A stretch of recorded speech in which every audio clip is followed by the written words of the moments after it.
Hey guys, welcome back to the Kool-Aid podcast. Welcome back to episode 69 of season 2. On today's episode, we're going to be previewing the game against Real Sociedad.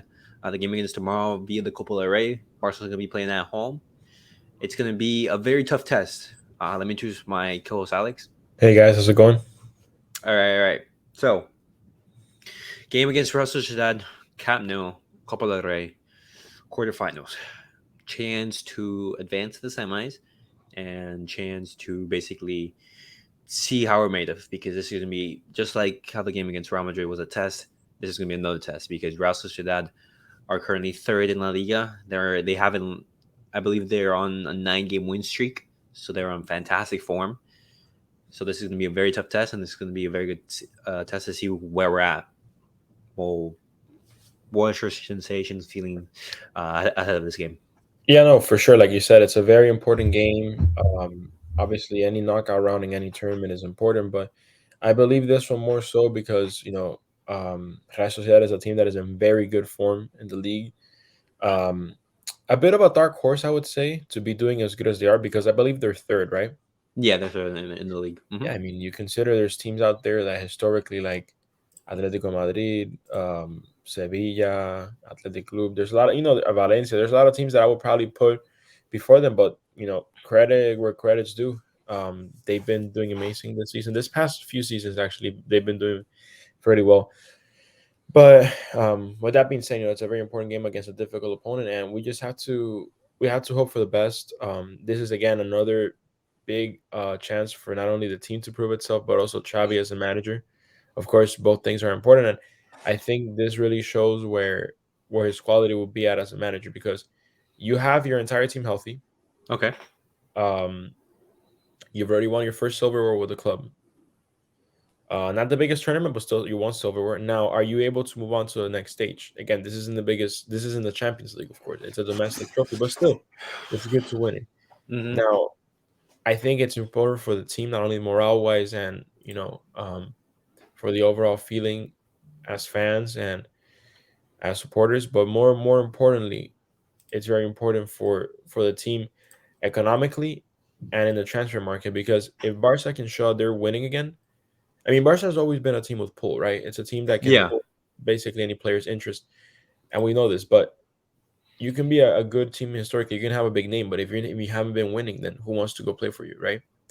And this will also help us more economically and um, strategically in the transfer market, without considering, of course, what we said about the morale that excuse me and Xavi as manager. So again, That's I actually a think very good point. yeah, I think tomorrow is a very crucial game for the team. If they can win that one, if they can beat Real Sociedad, assuming they have a final against Madrid again, I think they can win the tournament. Of course. To be completely fair. And the main thing that you said was like how like the ramifications outside of this game specifically, the financial compensation and the transfer market, and basically the confidence boost in the league. And also, it's putting more trust. Sorry to interrupt. It's also putting more trust on Xavi as a manager and giving him a bigger backing than he already does. Because I would say the fan base as a whole and the whole direction of the team, like all the directory, well, the president and all the other high deputies, I would say that they've been fairly in favor of Xavi being the manager, and I think they've given Oh. him the right tools so far. Yeah, the board has supported Xavi. They're basically having blind faith in Xavi at the moment. Yeah, That's good that the club is showing support, but when you give the support, obviously we need to see results, and of course. we haven't seen the results from the Xavi. Well, the Champions League hasn't gone that great, but for example, we're top of the league. We won the Supercopa de España, and we're much better than we were last season under Koeman, and the mess he basically left us in. But this game, now, last game against Getafe in the weekend game, Frankie de Jong, Araujo, and Lewandowski did not play. Christensen was also subbed off at halftime. Some discomfort, but Xavi said that he's going to be ready for this game. Now, I expect them to return into the team. Now, this is my lineup for the game. This is how I want basically Barcelona to line up. It's going to be Iñaki Peña in goal because, for example, as always, our second goalkeeper plays the cup competitions, except the Champions League. Now, you could disagree. You could put Ter Stegen just because of like the magnitude of the game, but then again, Ter Stegen's going to be playing every single game. Why are you going to have a secondary keeper, not have faith in him, or at least give him some game time? Because if you don't give him game time, if, for example, Ter Stegen gets injured, he's going to be coming in rushed. He's going to be coming in with lack of match sharpness. But then again, it's goalkeeper. Like, do you really need that much match sharpness? Starting back line, and I would go for the 4-man midfield because in the big games, Xavi likes to go with the 4-man midfield. So I would go for it, and I think Xavi's going to go for it. And up top, with the return of Lewandowski, this is not La Liga, and Ousmane Dembele up top. This is going to be my lineup. I believe it's Barcelona's strongest lineup, with the exclusion of Ter Stegen, of course. Yeah, I agree with you. At first, when I saw, I mean, I had seen the lineup before the stream. I don't think it's a bad lineup. The only thing that I was a little hesitant with is Iñaki Peña, but at the same time, there's two things. One of them you mentioned. It's important to give your second keeper minutes. Well, what's the point of having him there? Of course. I think Iñaki Peña is a good second keeper. He's a Mm-hmm. solid player that I think of. I can't think of big mistakes that he's made. I think whenever he's played, he's been decent. So I trust him to do a decent job. And the second thing is, why worry so much about the keeper if you don't give chances away in the first place? Exactly. We have our strongest back line, and we shouldn't be giving Real Sociedad chances. I'm not saying they're a weak opponent. On the contrary, they're a very good opponent. But Yeah, they're a very strong opponent, and they like to be press up high. They like to be very attacking. They like to be in the quick transitions. And this is going to be a very good chance to see Zubamendi. I don't know if David Silva is going to be ready for this game. Let me look it up. But once again, Real Sociedad have a very good squad. They're in a very good run of form, and we have to go into this mindset of hey, we want to win a trophy, and we have to be whoever's in front of us. for sure. It's just that simple. No, of course. And, it's what you were saying. We got to have the hunger. Real Sociedad is a team that's very offensive. I think that actually works in our favor in a sense because I think Barca tend to have a harder time with low block defensive teams than with very attacking ones. I mean, you can argue that for many teams. Like, it's kind of common sense. It's harder to score goals. But I feel that Barca have very good counter-attacking capabilities. Yep. And, with a team that's pressing up high, being very offensive, this can be a good thing. We can create a good counterattack and we can create good chances. Uh-huh. And also, a good fact to mention is that Real Sociedad haven't won the cap now in over 27 years. 27 Wow. years without winning. That's 25 consecutive games that Real Sociedad have lost at the Camp Nou. The story is a little bit different. Away from home, for example, there was a period in time. It was called the curse. We couldn't win at Real Sociedad Stadium. We always drop points. We seem to have gotten over that. And previously, we remember back at the start of the season, we won 4-1 with basically the great cameo from Ansu Fati. Yeah, correct. Let me see if I can find the line, their squad to see. Let me pull it up real quick. Yeah. So there's actually going to be no Silva, but a player who's in great form, Sorlath. He's been scoring goals for fun in La Liga. I believe he's. Let me see. Let me look. Pichichi La Liga scores. Scorers. Yeah, so right now it's Lewandowski with 13 goals. Yeah, Benzema second, no? yeah. No, it's actually Benzema. It's in the third, actually. Joselu from Espanyol has 10. He's having a great season. Iago Yeah. Aspas, 8. Alex Sorlas, 8. There we go. And also, a player to mention is Bryce Mendez.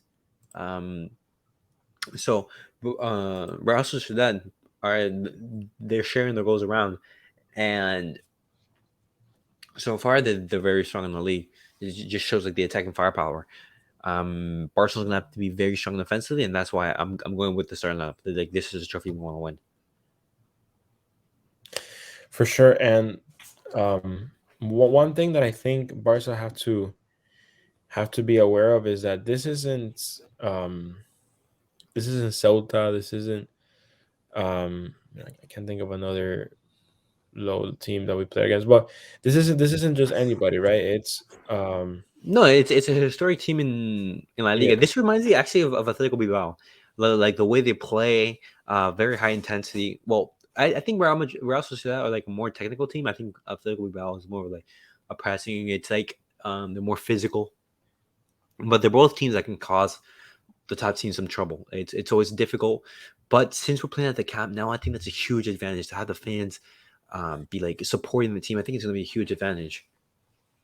And then just for like I sure. mentioned, like we've gone 27 years without You losing, know, and hopefully it a doesn't break lot tomorrow. Hopefully it doesn't break tomorrow. no, no, of course, God willing, not. But a lot of things are going in our favor. How you're saying. One important thing I like to remind the viewers and ourselves: anything can happen in football. Unfortunately, Barcelona, as good in form as they are right now, it does not matter. Tomorrow they can very well lose 10-0. Not that it will happen, but um, it'll be a very unpredictable game, and we can't be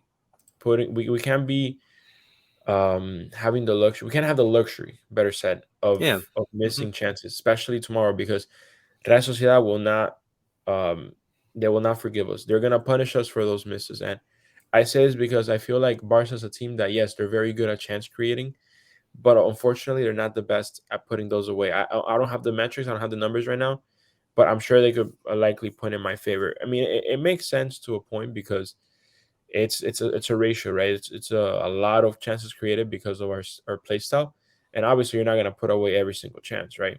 Hmm. You obviously have the defense, player mistakes that and the finishing and whatnot. But again, this is a team it's gonna be a hard nut to crack, It's gonna be and hard to crack. Okay. yeah, and it's a quarterfinal game. Um, we have both teams have something to lose, which is a tournament, but I would say Real Sociedad have less to lose because they have less to prove. Yeah. We're also in a tighter spot. This can go in our favor again.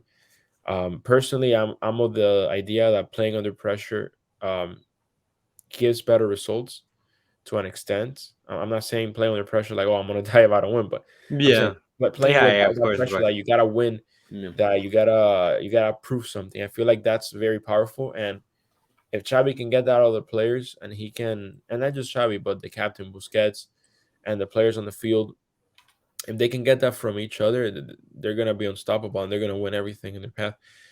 And not just Copa del Rey, right? They can win La Liga, they can win the Hmm. Europa League if they try. Barca just gotta go tomorrow with the mindset that it's not an easy game, but they have to win.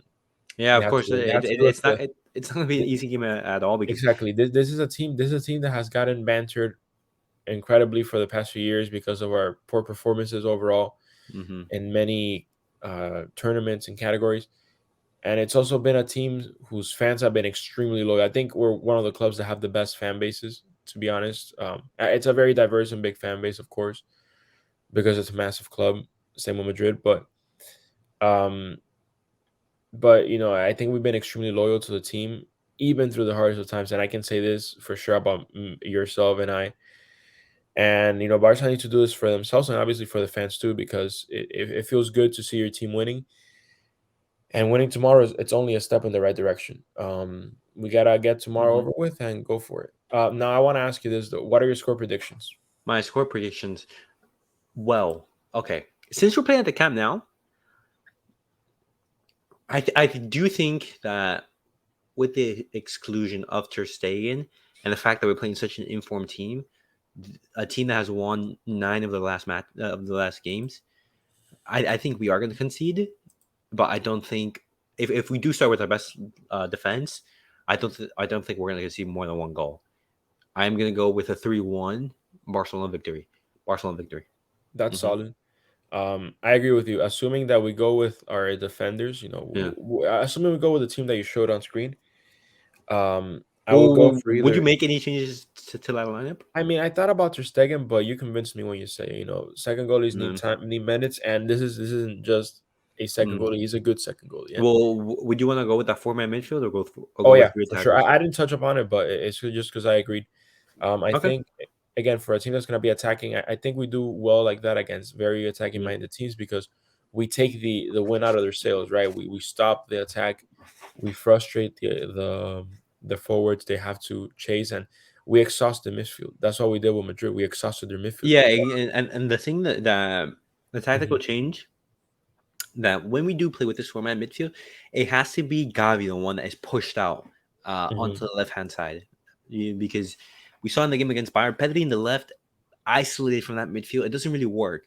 And Gavi has a better engine than Pedri, even though Pedri runs a lot. Gavi has a better engine. I want Pedri to be like the sole focus, like the guy who's able to create and have possession of the ball.